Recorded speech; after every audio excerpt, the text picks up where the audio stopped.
pictures that time, is there? All right, good afternoon. It's good to be back without a long presentation from me. First coach to introduce is the head coach of the LSU Tigers, Brian Kelly, who is a three-time National Coach of the Year, 2009, 12, and 18. He led Notre Dame to the BCS championship game in 2012 and 2 CFP semifinals.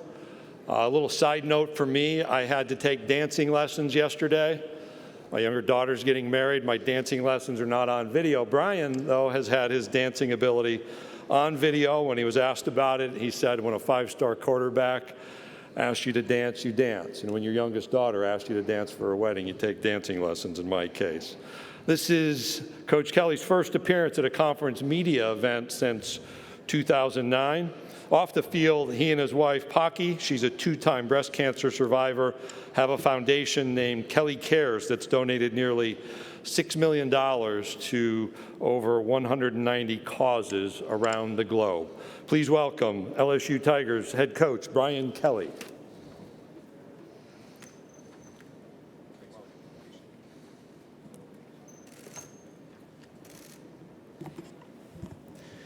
Good afternoon. Certainly a pleasure for me to be here at my first, as Greg mentioned, my first media day since 2009. I think for me, it kind of signifies college football is back. We can now point our attention towards that. And for me, all of my attention is focused on our LSU football team. It's been quite an interesting 6-7 months as I embarked on this journey, which has been exciting for me. It started with, the right time at the right place. The timing was right for me. The place was perfect. We had an incredible president, President Tate, an athletic director that I had history with Scott Woodward, and a rich history and tradition with LSU football. And so for me, it was then taking on that great opportunity in front of me to be part of restoring championship quality football to LSU. Also, the chance to be part of this incredible conference, the SEC. The challenges that come with that. Playing the great schools. I've never been in many of the venues. I'll get an opportunity to play at Auburn this year. I'll get a chance to play at Kyle Field, in the Swamp. Those will be exciting opportunities, something that I've never experienced in my career of 32 years. So the challenges of being in the greatest conference in college football, as well as being at LSU, is I've been asked many times why, and I can tell you that certainly that shared vision of our administration, the great opportunity to restore championship level football to LSU, and then the SEC itself, and being part of this great conference. For me, it's been, as I mentioned, an opportunity to put a roster together in a very short period of time creatively. We've had to use the transfer portal. We've recruited. We've spent a lot of time in player development, and we will then give everybody an opportunity to say, what do we look like here on a Sunday night against Florida State? And we're excited about that opportunity. So with that, I'll open it up to questions. Thank you, Coach Kelly. If you have a question, please raise your hand. Jack, Jake, and Preston will get a microphone to you. And again, please give your name and affiliation. We're going to start right here in front of us, Coach, about 5 rows back. Go ahead. Hey, Coach. Colin Wilson with the Action Network. So when you took over... Oh, there you are. Thank you. When you took over Notre Dame in 2010, you had a new quarterback with Jimmy Clausen, new offensive line, and Notre Dame had some struggles out of the gate in September. Is there anything we can learn from that experience for LSU to be undefeated with Mississippi State, Florida State right out of the gate? Well, now that you put it that way, I hope not. Certainly we have 4 quarterbacks. The spring really was for us to lay down our offense. We weren't really going to gear it towards any particular skill set. So I think I feel much better about the depth in the quarterback situation. Dane was really the only quarterback that had any experience. We were young and inexperienced at that position. I think the depth at the quarterback position is much different. Jaden and certainly Miles bring us obviously starting experience. Garrett obviously for me is an exciting quarterback. Walker's a true freshman, but there's great depth there. The offensive line is clearly an area that we need to keep our eye on, but I think we've added some really good transfers, and we think we've got some young men that have developed. So I would say that right now I stand in front of you that those similar situations, I like the depth and the opportunity to be much better than 2010. Coach, we're going to go down in front of us here on the front row. Ron? Yeah, Ron Higgins, Tiger Details. It's been kind of documented, maybe LSU or the collective of NIL of LSU doesn't have as much funds as other schools. How do you overcome that? And have you run into a situation yet where maybe you were outbid for a player? And how do you overcome that? First of all, I don't know that we don't have as many funds. Nobody has given me, any kind of documentation that we're behind. I feel very comfortable, quite honestly, as I stand here, talking to you, that, what we're doing relative to NIL is as competitive as anybody else. I don't feel like we're being outbid by anybody. I don't think that's the place of NIL anyway. So if we were being outbid, then we're going to be outbid if we have $50 million in our collective. So I don't feel hamstrung by that. I want to continue to educate with NIL. I want to be able to use the resources wisely to help promote name, image, and likeness, and have that available for our student athletes when the time comes. Coach, we're going to stay here in front of me, 3 rows back. Drew? Drew DeArmond, WZZN Radio, Huntsville, Alabama coach. So much of coaching is teaching and then earning the trust of your players. How has it been with Miles Brennan, Keyshawn Butte, John Emery, those guys that maybe that are going to be the key parts of your offense? How have you earned their trust so far? Well, I think trust is a two-way street, they're earning my trust too. I think, it works both ways. First of all, trust is about saying something and backing it up. And then, I think continuing that relationship. We're working on that relationship every day through deeds, through things that we put in front of them and say that we're going to do for them, and backing it up, and then asking them to do some things for us and seeing that they back it up. I think in all 3 of those cases, we're building trust. As you know, Keyshawn was just awarded number 7, which we consider, a program number that highlights the very best player, in particular from the state of Louisiana. And that has to happen when trust has been formed. Miles has been one of our best leaders in our program. John Emery's done an incredible job of bringing himself back into our program. So I think you brought up 3 guys that have earned a lot of trust, and we're trusting them. Coach, we're going to stay right in front of him in the second row. Tom? Hey, Coach Tom Murphy, Arkansas Democrat Gazette. I wanted to ask you about your secondary, what you feel about the talent level there, and the 2 transfers from Arkansas, Fouché and Brooks, how you feel like they might fit in. Well, let me address Fouché and Brooks. They have been outstanding additions to our program. I know many don't like to see that happen within the league, and I'm not crazy about it either. But these are 2 Louisiana kids that wanted to play at LSU, and they have been great additions. Character,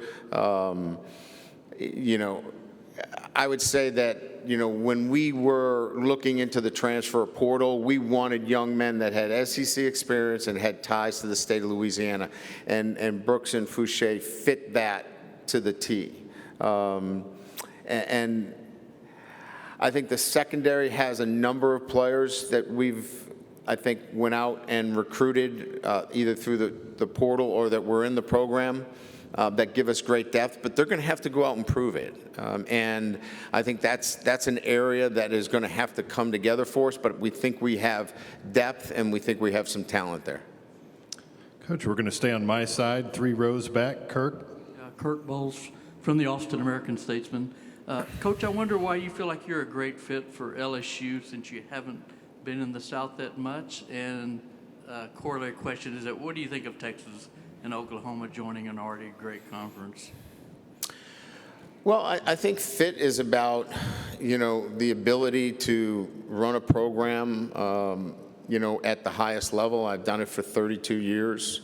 I've had success at Notre Dame, Cincinnati, Central Michigan, wherever I've been. So, running a program and then, developing players, player development. I think those are the most important thing. And I don't think that needs to be, geographical in a sense. I've gotten to love where I'm at in Baton Rouge. I love the people. They love football. They love family. And they love food. And that fits me really well. So I guess I should have been in the South all along. I love the fact that Oklahoma and Texas, 2 great programs, are coming into the SEC. And, that speaks to Coach Sankey and understanding, the lay of the land and being proactive and having 2 great institutions coming into the SEC. We'll be excited about when they officially join to have them on the schedule as well. Coach, we're going to go over to your side, second row, Glenn. Hey, Glenn Gilbo at Outkick.com. Having been at Notre Dame for quite a while, would you be surprised if they joined a conference, or do you think they'll stay independent, and just what do you think of their philosophies toward that? It's probably not been high on my list of things to think about. I've been trying to correct a slice for the last couple of weeks, and I haven't had much success with that, so I'm going to go back to my day job.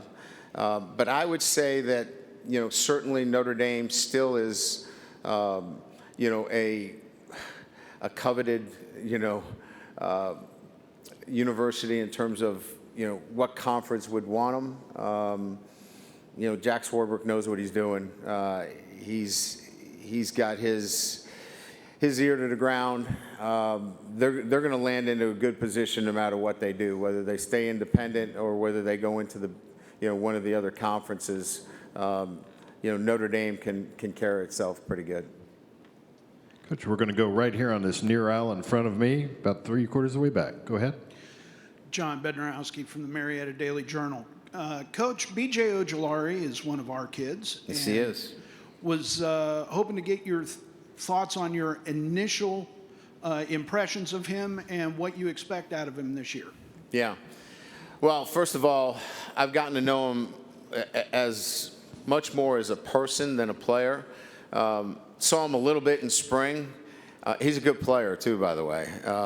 But as a person, he's what you want to represent your program, and that's why, he's represented us, as our student-athlete representative in the NCAA forums.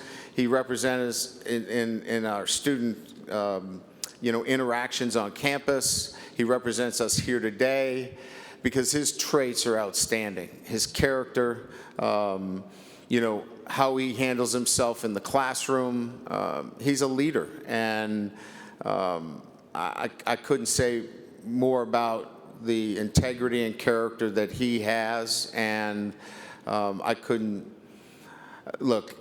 We're going to talk about his ability to rush the passer and his prominence there, but I could talk more about the person than the player today, because that's who I've been associating myself with more on a day-to-day basis. Coach, we're going to go all the way back on the left-hand side. There you go. Yes, sir. Edgar Thompson of the Orlando Sentinel. Notre Dame played Florida State 3 of the last 4 seasons, I believe. Where have you seen growth in that program from the team from 18 you faced and then the last 2 under Mike Norvell? Yeah, I think probably more than anything else, the fight in that team. I thought they fought for 4 quarters against Notre Dame last year. That was a team that obviously played to overtime. They were down late, came back. That has a lot to do with buy-in. You could see them playing harder and harder. Maybe that wasn't as visible earlier on. So this is a team now that has Mike's stamp on it. It's going to play hard for 4 quarters. You can see the development of younger players coming along, especially on the offensive line. Defensively, there's a structure there that is sound and fundamental. So I really just think you're just seeing the signs of a football program inside out, making the incremental progress that everybody wants to see more wins, but as a football coach, my eyes see a program that's been getting better and better. Coach, we'll go back over to our right, about 3/4 of the way back. Hey, Brian. Matt Baker with the Tampa Bay Times. I wanted to follow up on that. What are your thoughts on facing Florida State in the opener? How much of your notes from at Notre Dame kind of carry over, given that you're in a new position? Yeah, a lot of them carry over. I mean, obviously we evaluate. They lost some really good players. Defensively, obviously, one of the better defensive players in the country. But certainly, we're relying on a lot of that film. And certainly player evaluations, I know a lot about, what they want to do offensively, though they lost their offensive coordinator. There's a lot of familiar, notes that we can go back to. But, we've got a new team. We've got new players. It's an opener. You kind of, you throw a lot of that stuff out because everybody's going to be playing at their highest level in their opener. Hey, Coach, we're going to go on the near left aisle, straight down the middle. Here we go. Hey, Coach. Chris Marler, Saturday Down South. Most important question of the day. In your best Southern accent, what's the favorite or best food you've had since you moved to Louisiana? Well, understand now, I have a Boston, Midwestern, Louisiana accent now. So, it's 3 dialects into one. So it's no longer family. I got like all kinds of stuff to throw at you. So just be ready. The best, it's probably the crawfish etouffee is. I mean, I don't know how you top that. Now, I would say also the grilled oysters.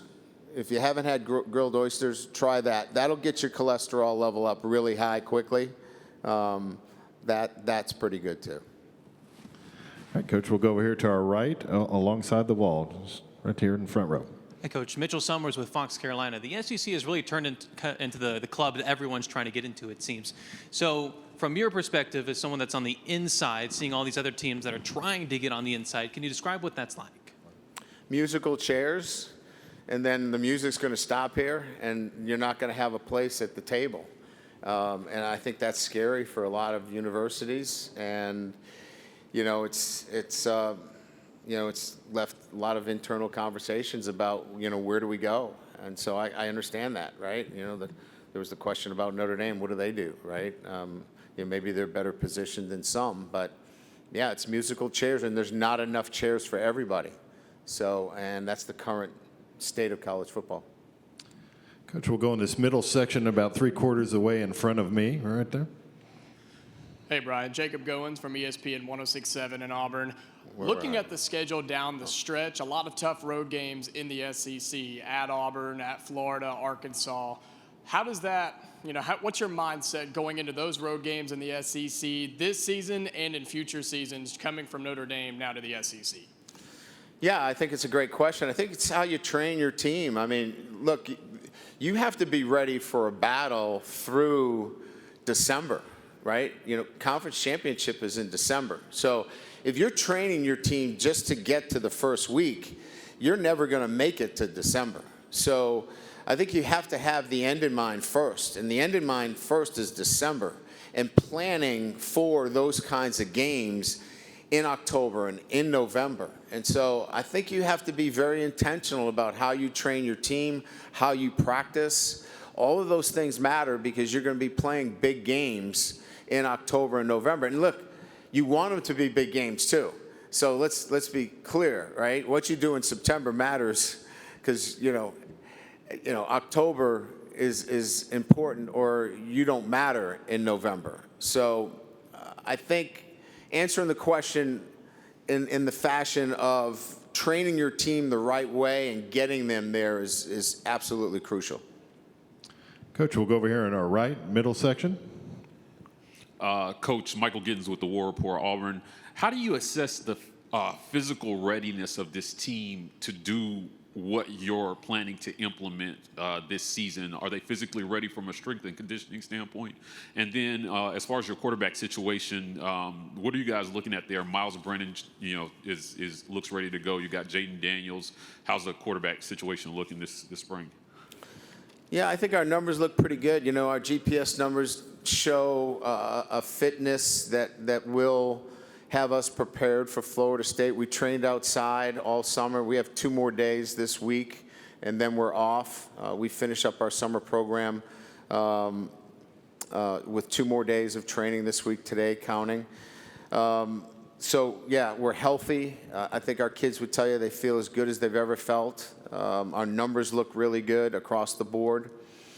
And then as it relates to the quarterbacks, it's kind of similar to what I said to you, but to a number that have asked about the quarterback situation, is that we're really going to have to set the offensive structure in its installation to the skill set of the particular players. Because number one, they got to take care of the football. Number two, they got to get the ball to playmakers. I've got playmakers on offense that are already in place. So they've got to get the ball to the playmakers. And number three, you know, they've got to make plays, you know, that quarterback. So the ultimate decision-making on who that quarterback is, well, he'll have to hit those 3 notes. And I think all of those guys can do that. We'll have to put them in that position so we can evaluate that. Okay, Coach, we're going to go back over here on the left-hand side alongside the wall. How you doing, Coach? Scotty from All Script. I spoke with former alum Ryan Clark, and he's very adamant about the talent on the state of Louisiana. With your national recruiting, how do you balance locking down the state of Louisiana with the great players and balancing with other states that you've recruited out of Notre Dame? Yeah, I mean, I think first and foremost, you know, making sure that you evaluate the entire state of Louisiana. And I think that means, you know, make sure you extend yourself. It's not just New Orleans and the greater Baton Rouge area. You got to get up north. You know, you got to get all the way up through Shreveport. You got to get up to Monroe. You got to get up all into the state of Louisiana. Now, that doesn't mean you just take a kid from Louisiana because he's from Louisiana. If he's not rated as high, then can you go out of state? Sure. But you better know the players in the state of Louisiana.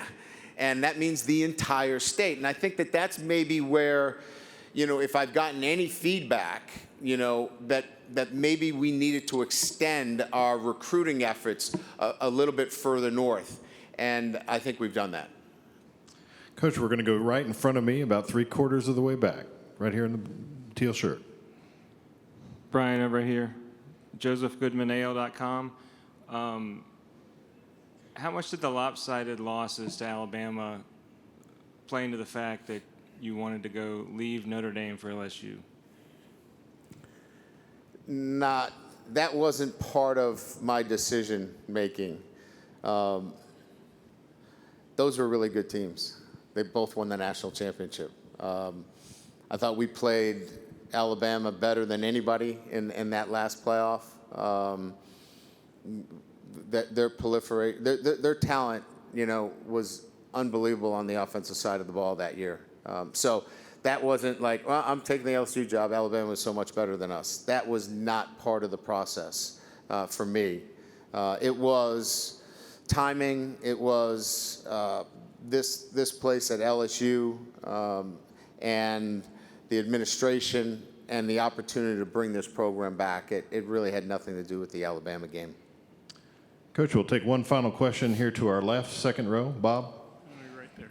Hey, Brian, Bob Holt, Arkansas Democrat Gazette. I think I read this right, that Brad Davis is the only assistant you retained. That's correct. I wonder why you did that and what went into that thought process, and just what kind of coach you think Brad is and what he'll do with the O-line. So Brad was the interim head coach, so I got a chance to see him in a different capacity, in much more of a, I would say, leadership capacity, where he got an opportunity to really touch all of the players, and I really loved his ability to reach players. And I felt like if he could reach all of those players, how well would he do with 15 to 18 players?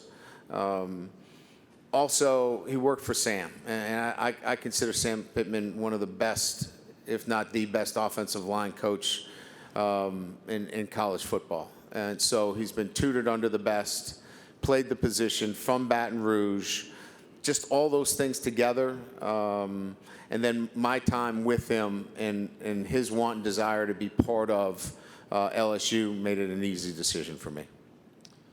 Hey, Coach Kelly, thank you for your time this afternoon. Thank you. Appreciate it.